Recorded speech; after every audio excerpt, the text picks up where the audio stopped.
Ever had one of those animes that you know about, but for some reason or another, you don't know why you know about it? Like, maybe you heard one of your friends talking about it, or maybe you saw a bit of it on late night television, but you were half awake on a mixed cocktail of whiskey and saved Oxycontin from your wisdom teeth operation 3 years ago, so you can only remember certain vague lines and scenes, glimpsed through an opaque veil in an anesthetized fugue state. I can't be the only one here. EYES of Mars is one such anime for me. It's amazingly hard to research, so I really don't know thing one about it other than I know of it. Like most anime released way back when, there's not a lot of available information. There's no Wikipedia article, nor IMDb entry. Seriously, I get an IMDb page before this does, and Anime News Network is its usual unhelpful self. Though I guess judging from the user score, it can't be all that bad. Then again, those are usually the words said right before something goes horribly, horribly wrong. I might as well be saying, how hard could it be? I mean, if I judge squarely by my first impression, I think I'm just going to be bored by EYES of Mars. But it could just as easily be a diamond in the rough. Hell, the animation and character design kind of reminds me of Wings of Animize. And I love that film. Still, I'm entering this review with this niggling feeling that I've seen this anime from somewhere and it's driving me fucking crazy. Maybe it will come to me sometime during the review? Well, here's to hoping. We start off hitting the ground running, literally, with a dude being chased by what I assume to be police riding gigantic billiard balls. How do I not remember this? Seriously, how does this thing even supposed to work? It doesn't even have a seat. The pilots just have to clasp onto it and hope for the best. The It from South Park is a better vehicle than this.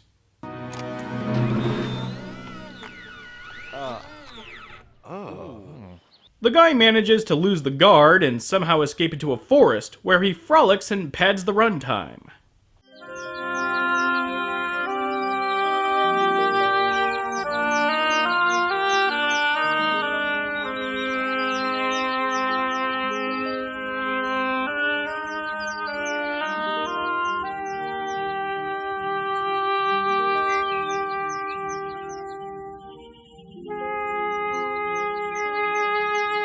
It's a fucking forest! It's established already!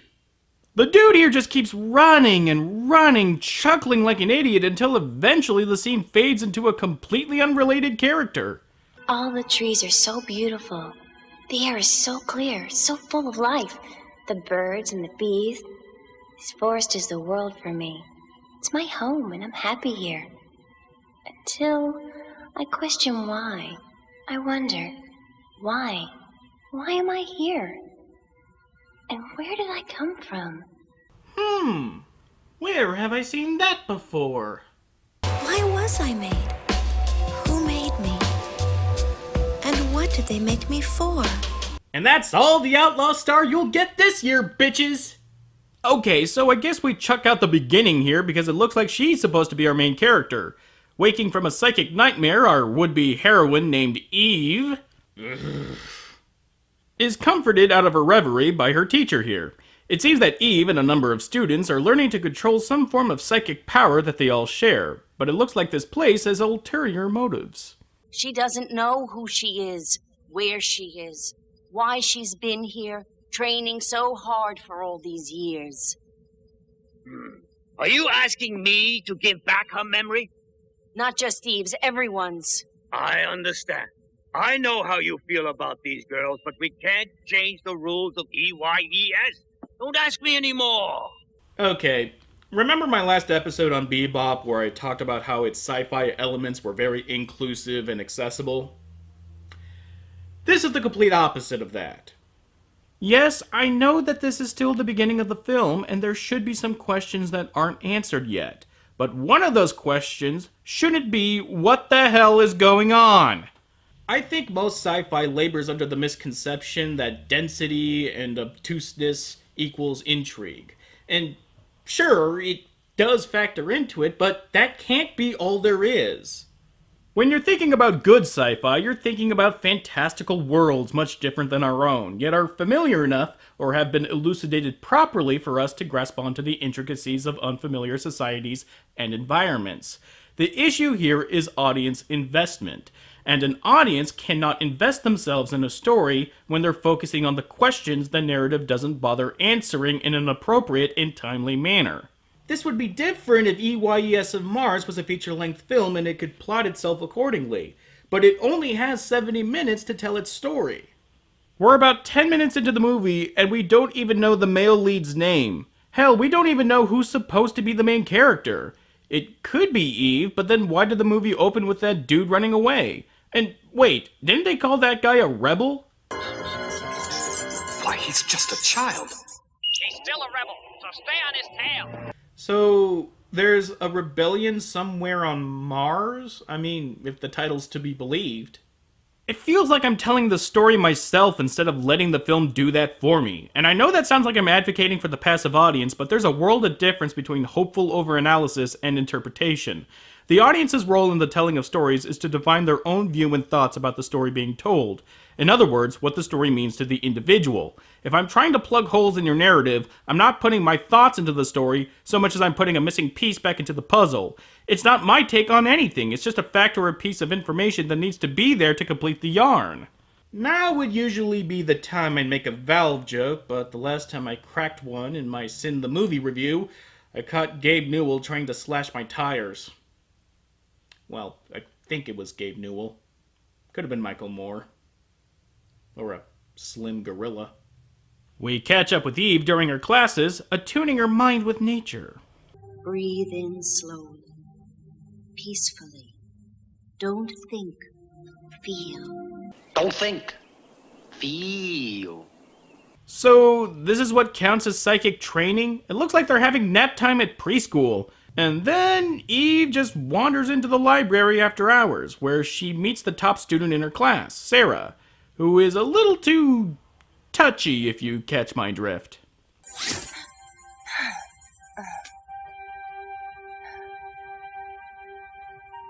Well, sure, she's caressing her hair, even though they never spoken to each other before today. But, you know, they're women, right? I mean, they're always more touchy-feely than men are, and that's certainly no reason to think that she's in any way unstable.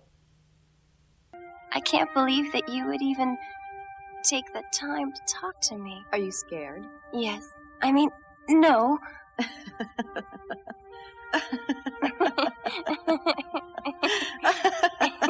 By the way, Eve. Okay, red flag, gird your loins, hide the sharp objects, and call the authorities, because we got ourselves a Section 8 on our hands.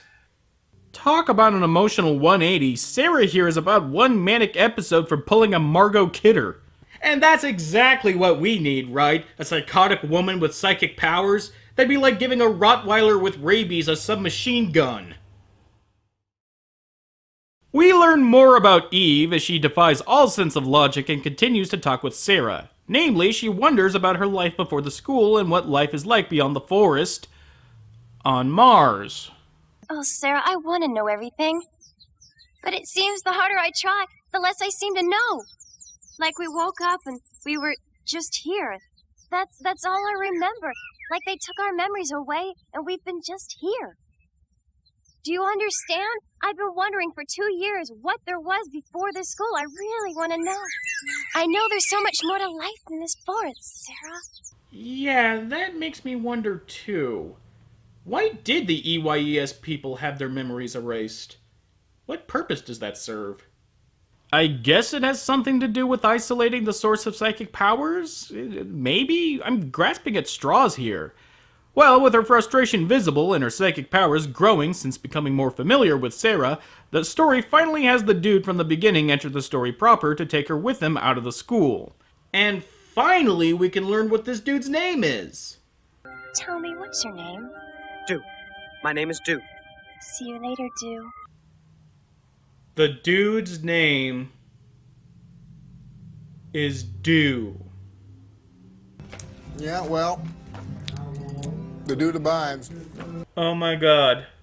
I can't believe I got to make that reference.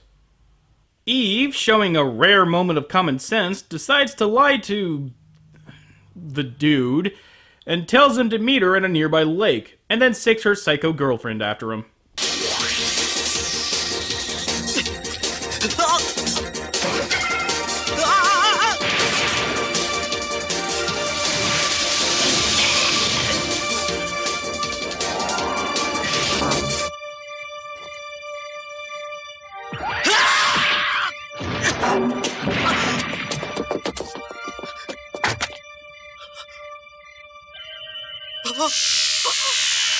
Oh shit. Dude looks like he's going to be Steven Weber to her Jennifer Jason Leigh. What's gonna happen next? Oh, wow. Huh? Is this water? What? Bullshit! What the fuck happened? One moment she's ready to launch her attack, and then we cut away to Eve contacting her parents using her psychic ability, which in of itself raises the question of why she didn't do this before. And the next we see of Dude, he's just chilling by a waterhole. You can't tell me that after seeing Sarah use her ability to instantly spot Dude, no matter where he is, that she lost sight of him. It'd be like if in Dragon Ball Z we see Goku charging up his spirit bomb, but right before he launches it, it cuts away, and then we cut back to him eating a muffin.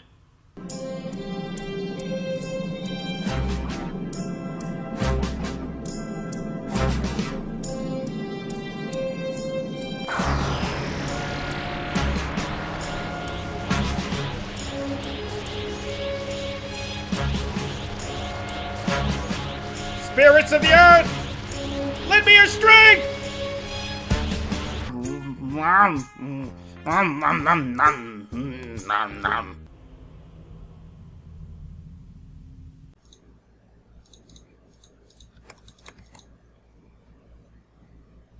What? Eve, realizing that EYES is bullshit on a cracker, decides to meet up with Dew and blows this popsicle stand with Sarah dragged along for the ride. We learn that Mars is a dying world, but what the deal is with EYES is never really made clear. It's very serious, Descartes. When our time comes, the city's going to self-destruct. It will be the end of civilization on Mars. Mayor, I'm not against EYES. I'm just concerned. Just remember, Mayor, that rebel Dew has been trying to get into EYES. Movie. Obvious shoot-stuffle insignia on the collar, or a monocle. You can have one for your obvious bad guy, not both. We learn that the reason why Dew has gone after Eve is because the rebels need her and her strong psychic power to contact what they call the Messenger, the ancient ancestor that built the Mars city 25,000 years ago. And the most unbelievable part of this story? How did the rebels know about Eve? Fuck that. How did the rebels know about EYES?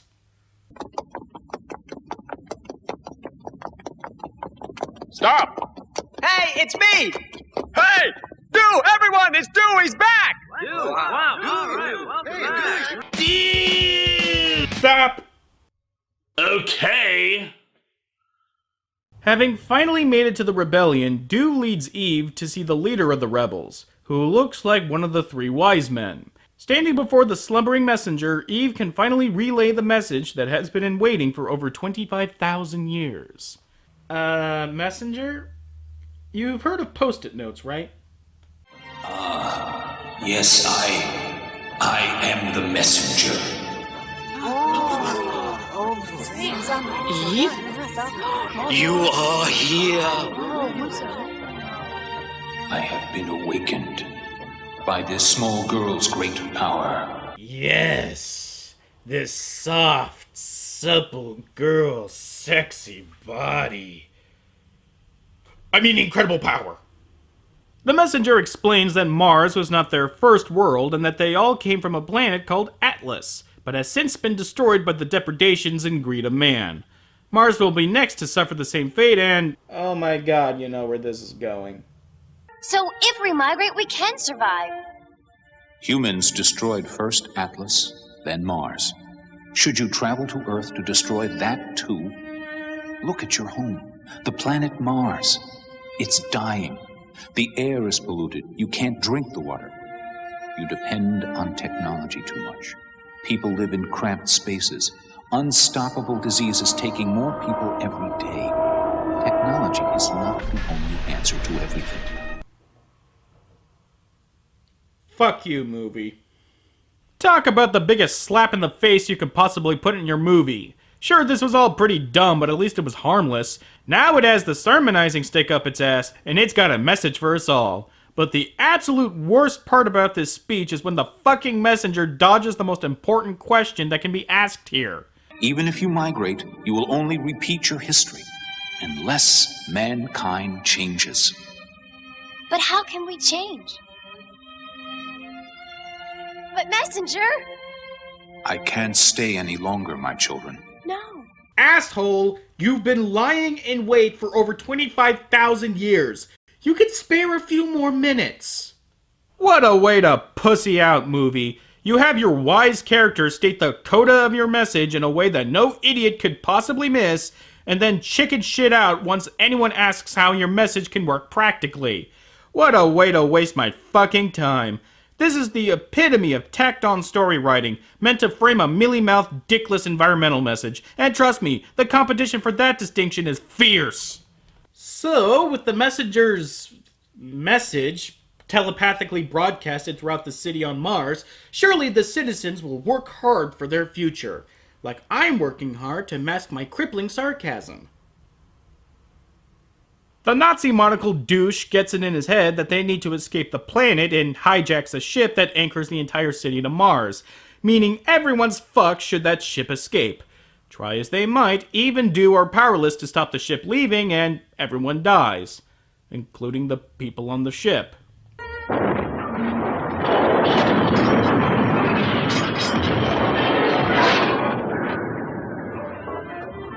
My daughter. Oh, Eve. I know, Mary. They did the very best they could. I'm afraid it's the end of us all now, Mary. Yes?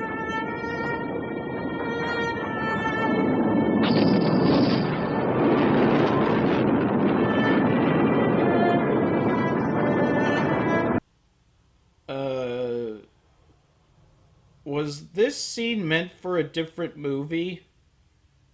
Did they mix up scripts? Because there's no way that... Mother, Father, don't worry. I'm all right. I'm pure spirit now. Oh, Eve. I'm not alone, Father. Sarah and Miss Theodore and Dew, all my friends, even Mr. Sheldon. We're all here. Together. Our bodies cannot migrate to a new home, but our spirits, together with the messenger, can travel to Earth, to a new life. Jesus, why don't they just call this fucking thing Facepalm the Movie? So the spirits of Mars leave for Earth and guide ancient humanity to where we are today. Fuck you, the end. Wow. I don't think I've ever been this quick to hate a movie. Sure, before the third act, it was boring, it didn't make sense, and it wasn't plotted very well, but at least it wasn't trying to bash me over the head about how technology is bad, okay? And you know what the hell of it is? I still haven't figured out where I know this from.